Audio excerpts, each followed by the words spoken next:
Plein D'Amour is the album coming out June 30th, I think I You, saw is the date.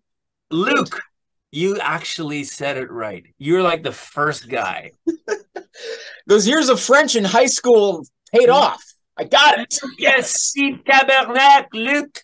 Yes. That I gotta say, that is the song refrain that has been most sticky in my head over the past few days as I've been listening to all the tracks and everything. It's just, I mean, Plein D'Amour, and you sing it with the accent too.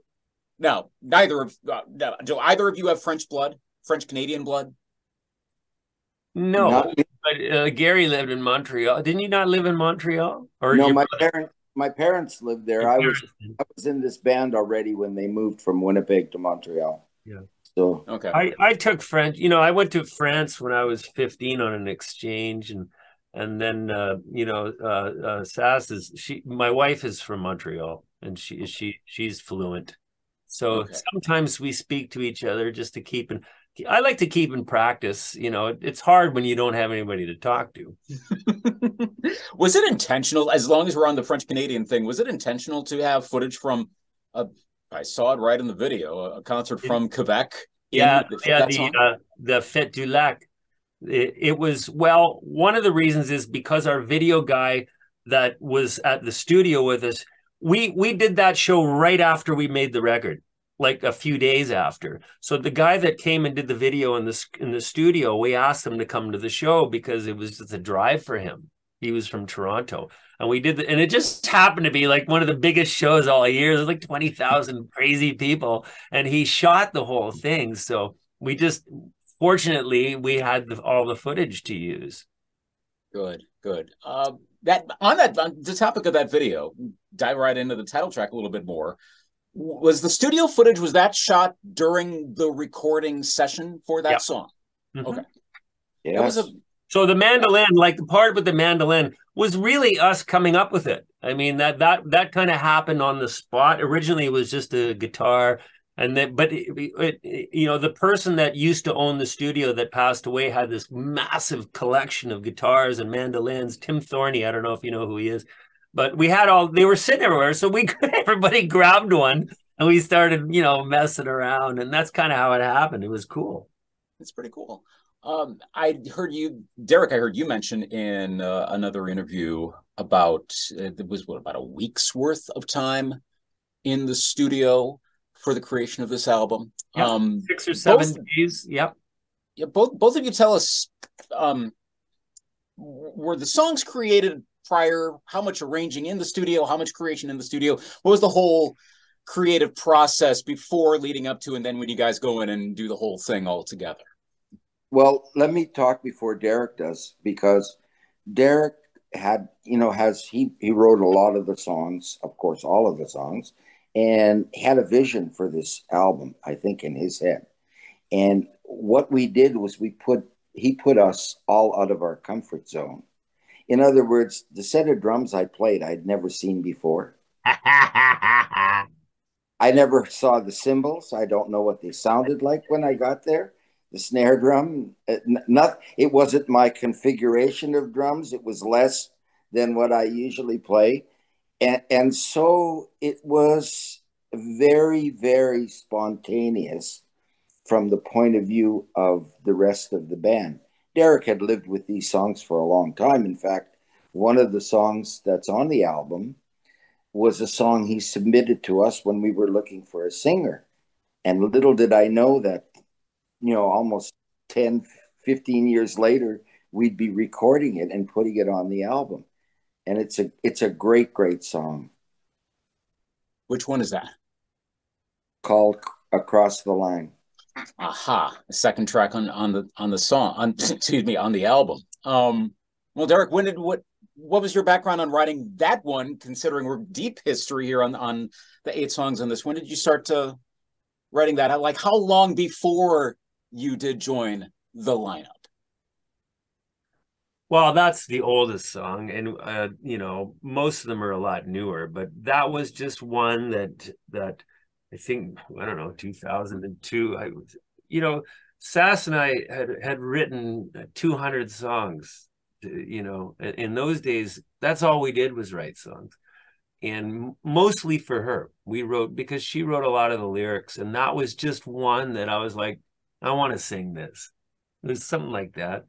And we just recorded the demo, and everybody liked it, you know, and I played it for Garry and he liked it, but because it was so, I didn't really think it was appropriate for us to do until we came up with this record, because the whole theme behind everything, it just worked musically because we decided to go in that direction. We talked about it because we went from, you know, Guess Who, which is more of a kind of a bluesy pop, very pop band, you know, if you listen to the hits, to this kind of, I don't even power pop, a little more highbrow, you know, with a lot of vocals and very arranged kind of thing. And that was done on purpose. You know, we're like, are we going to go, if we're going to go in the direction of go in this direction, you know, let's just do it. And this is where we're going to go from here.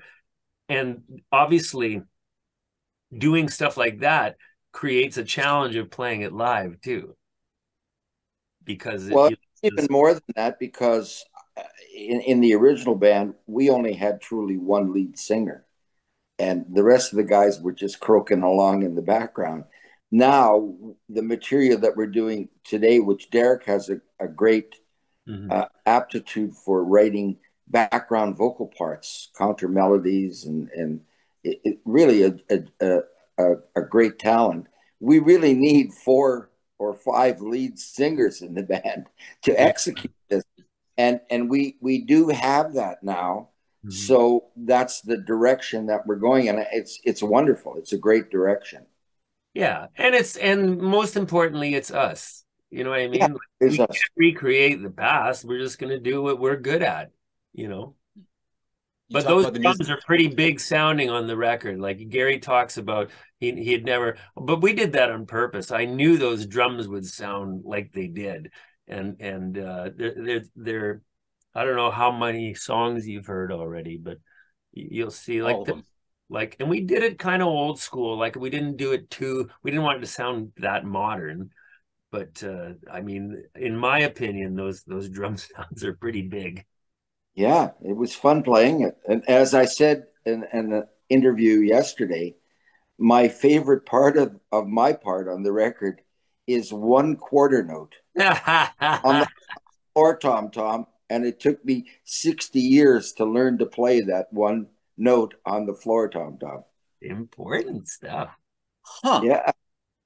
Fascinating. And I remember being at and Garry, I had an interview with you, and you've probably done enough interviews you wouldn't remember, but it was back in 2016, and this was after you had been, the band had been at the Northern Wisconsin State Fair, just north of here in Chippewa Falls, and I had been on stage with my then fiance, now wife. We were on the side of the stage, and I remember watching you guys from like feet away, and being really impressed, especially Garry, with your drumming and the precision of it. I was like, oh my gosh, wow! Having the view of like from 15 feet away, and it's right there. The drumming sounds, and again, all the instrumentation sounds really precise, really crisp. And you mentioned also the variety of sounds. Segue to the king on this. Why that song for the first single? Because when I first heard it, I'm sure a lot of people thought the same thing, like, wow, there is a lot musically going on with this song. And Derek, you've talked about that a bit in some other interviews about all the different elements to that song. Why that for the debut single? Well, we did debate it a bit. It's hard to remember now, but I remember thinking, I don't know if we should do that song because you know it was ambitious, and I knew it would be a challenge. I'd done the demo for it, but you know, we don't do anything without, you know, the 5 of us kind of buying into it. So and we were like, why not? Why shouldn't we do that? You know, we got to challenge ourselves, because that's what makes it fun for us. Once you're done the record, it doesn't belong to you anymore. It belongs to whoever wants to listen to it, if anybody. I mean, so far it's been really great. And that song came out of the gate, and we didn't even know how to promote things. Now we have like Chip on board, and this team of PR people that know what they're doing.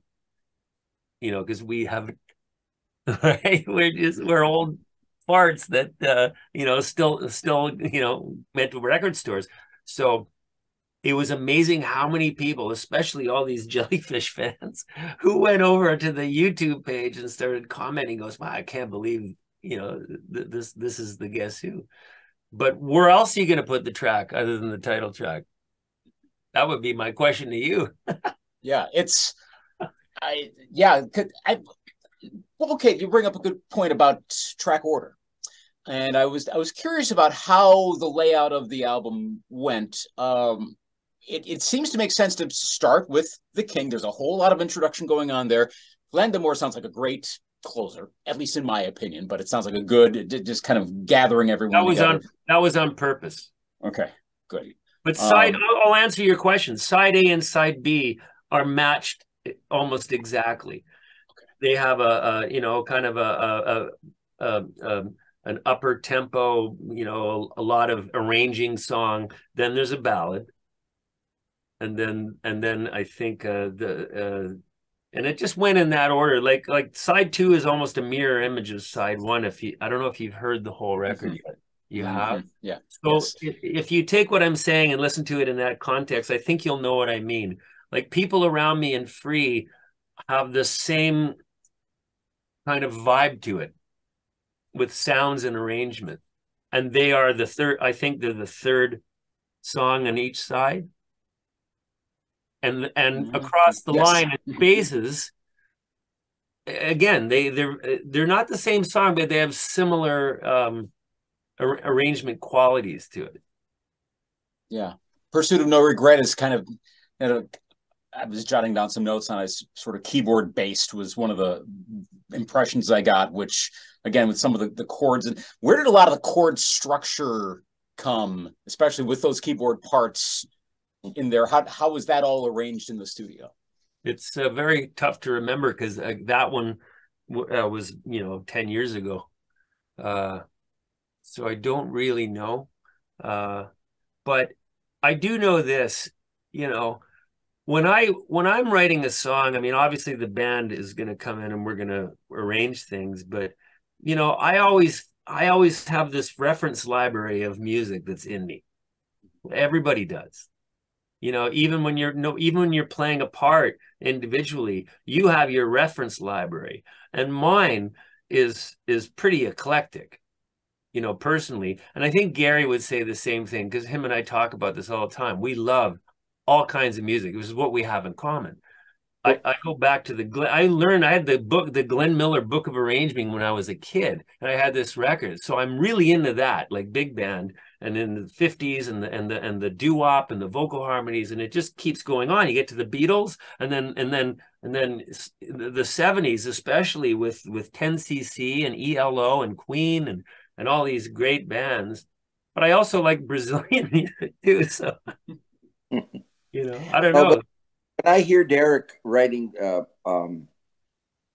vocal parts for the rest of the band, this goes back to what he said about big band. We don't have a big band. We have guys on instruments, and the voices become the horn section. Yeah, they become the part of the band that we don't have, the woodwind section, the brass section.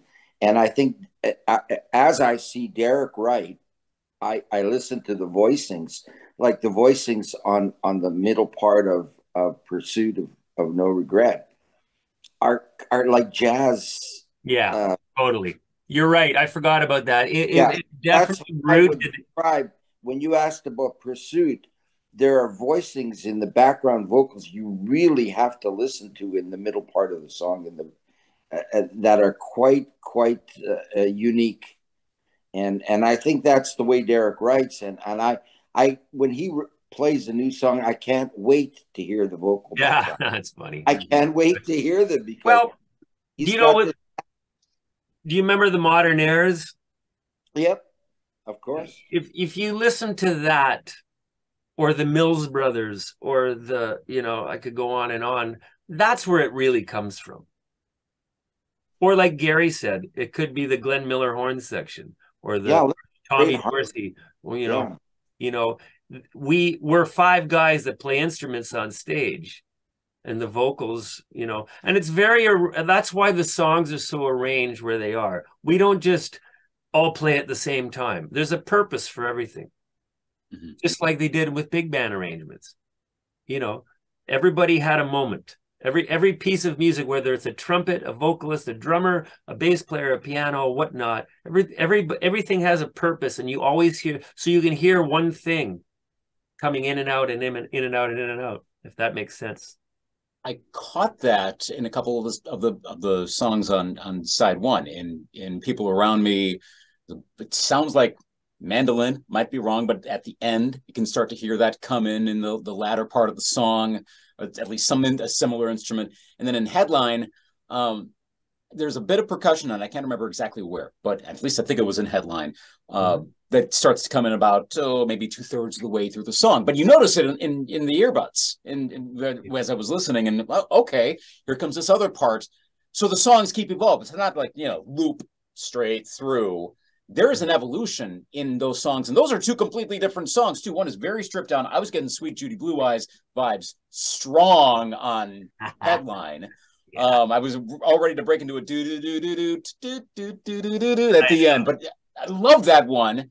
I am not ashamed to admit that. Yeah, I'll rip off the best. We're influenced by all our heroes. Yeah. Like the Headline, remember Gary? I mean, we worked on that song backstage.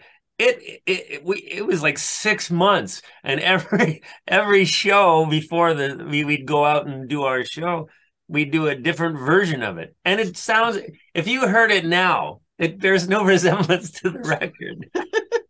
We play it every night. This is going to be like Bob Dylan, where it keeps changing almost every concert. There's no one that's going to be the same. By the end of the year, it'll be different again. Not like that. No.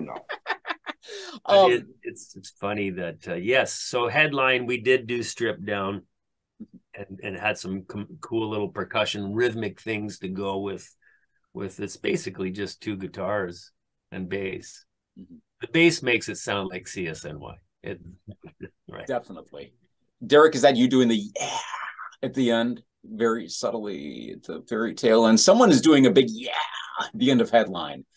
Is that you or who is that? Yeah, we always leave the stupid shit in. I like that. It's a good touch. Probably, yeah, there's noises on there that you have to listen to it. Yeah, if you have the page.